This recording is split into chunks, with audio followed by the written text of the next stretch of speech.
한 주간 가장 주목받은 과학 소식을 되돌아보는 사이언스 핫파이브 시간입니다. 이번 주에는 어떤 이야기가 시청자들의 주목을 받았을까요? 최소라 기자와 함께 알아보겠습니다. 어서 오세요. 안녕하세요.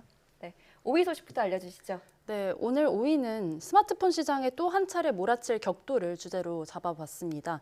지난 10일에 갤럭시 S22 시리즈가 공개됐죠. 예. 삼성전자는 온라인 언팩 행사를 통해서 S22의 여러 신기술을 선보였는데요. S22 시리즈의 인공지능과 이미지 센서를 적용해서 야간에도 밝고 선명한 영상을 촬영할 수 있고요. 또 배터리와 실행 속도도 대폭 강화됐다고 설명했습니다. 네.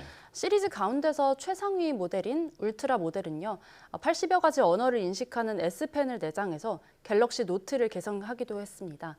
갤럭시 S22 시리즈는 오는 14일부터 국내에서 사전 판매되고요. 또 25일부터는 전 세계 시장에 순차적으로 출시될 예정입니다. 네. 갤럭시 S22 공개를 시작으로 올해 스마트폰 경쟁이 본격화할 것으로 보이는데요.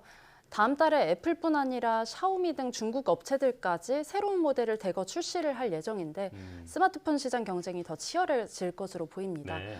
삼성전자는 지난해 스마트폰 출하량에서 애플과 샤오미를 제치고 1위를 지켰거든요. 그런데 성장률의 경우는 애플과 샤오미가 각각 18%와 31% 늘어나는 동안에 반면에 삼성은 6% 증가하는 데 그쳤습니다. 이런 성장률 정체를 깨트리고 또 삼성이 이번에도 1위를 지킬 수 있을지 지켜봐야 할 것 같다는 게 전문가 의견입니다. 네. 이제는 중국 기업들의 기술 수준이 높아지면서 강력한 경쟁자가 되고 있는데 이번에도 우리 기업들이 한 걸음 앞서갈 수 있게 되기를 바라겠습니다. 자, 4위 소식은 뭐죠? 네, SK 바이오사이언스가 국내에서 위탁 생산한 노바백스 백신이 지난 9일에 국내 첫 출하됐습니다. 노바백스 백신은 B형 간염이나 자궁경부암 백신 등에서 오랜 기간 활용되어 온 합성 항원 방식으로 개발이 돼서 안전성 측면에서 좀 검증됐다는 평가를 받고 있는데요. 네. 때문에 접종이 시작되면 이제까지 불안감이나 부작용 우려로 백신을 맞지 않았던 사람들의 접종 참여가 늘 것으로 정부는 기대하고 있습니다. 노바백스 백신 접종은 다음 주부터 시작될 텐데요. 월요일부터 우선 고위험군 대상으로 병원이나 시설 내 잡체 접종을 시작을 하고요. 예. 또 일반 국민의 경우는 다음 달 7일부터 접종이 가능하고 그 전에는 자녀 백신이 있을 경우에 당일 접종을 받을 수 있습니다. 정부는 면역 저하자와 요양시설 거주자 등 취약자를 대상으로 이런 면역 취약자를 대상으로 백신 4차 접종 여부도 검토를 하고 있습니다. 네. 노바백스 백신은 지난 9일에 29만 회분이 출하됐고 이걸 시작으로 이달 안에 모두 200만 회분이 순차적으로 도입될 예정입니다. 네, 상대적으로 역사가 오래된 백신인 만큼 기다리는 분들이 많았을 텐데요. 백신 접종이 안전하게 이루어질 수 있길 바랍니다. 다음 3위 소식은 뭔가요? 네, 바다 온도가 급격히 상승하면서 기후변화에 영향을 주고 있다는 소식이 시청자들의 관심을 끌었습니다. 바다는 지구 표면의 3분의 2를 덮고 있습니다. 그래서 인류 생존에 필수적인 산소의 75%를 공급하는 역할을 하고요.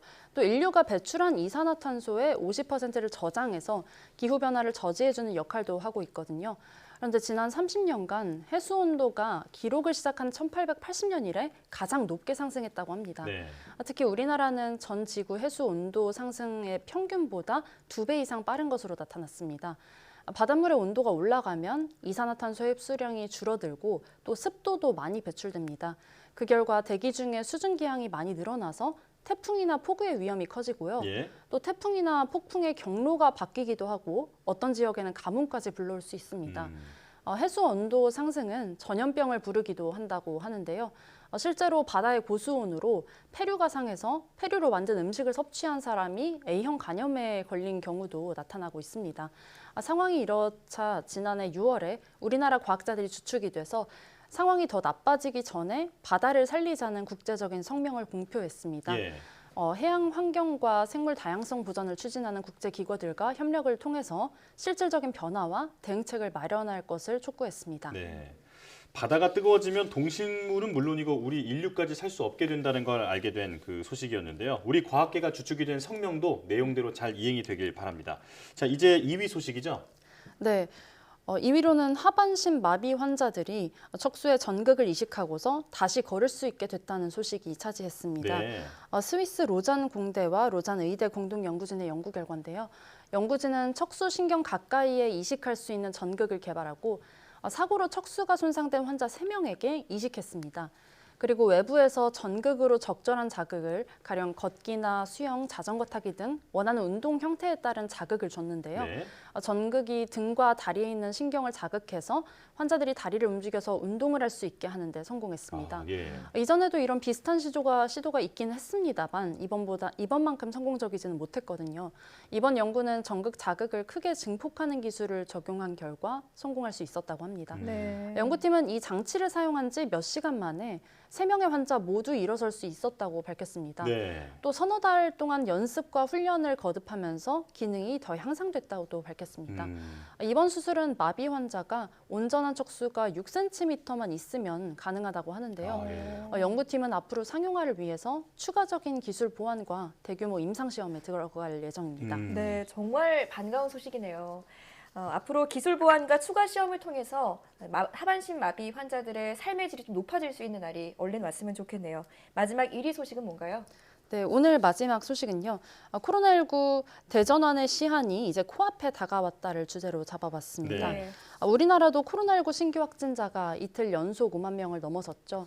1월 중순 정도에 3,000명에서 4,000명이었던 것이 10배 이상 늘어난 건데 한 주에 2배씩 늘어난 셈입니다. 네. 국가수리과학연구소 예측 보고서에 따르면요. 이달 말에는 하루 확진자가 23만 명까지도 나오고 다음 달 초에는 36만 명이 나올 것이라고 전망을 하기도 했습니다. 예. 국제뉴스에서만 보던 엄청난 규모의 확진자 폭증세로 들어가는 상황입니다. 문제는 이러한 폭증세를 계기로 우리도 코로나19와 함께하는 체제로 전환이 될 것인가 하는 기로에 서 있는 겁니다.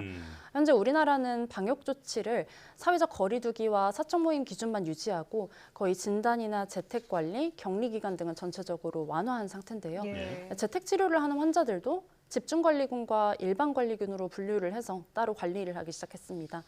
대응 방식이 이전보다는 꽤 많이 완화된 것으로 보입니다. 문제는 이 정도로 완화하는 수준이 아니라 방역 개념을 아예 바꾸는 대전환을 논의해야 할 상황이 상당히 다가왔다는 겁니다.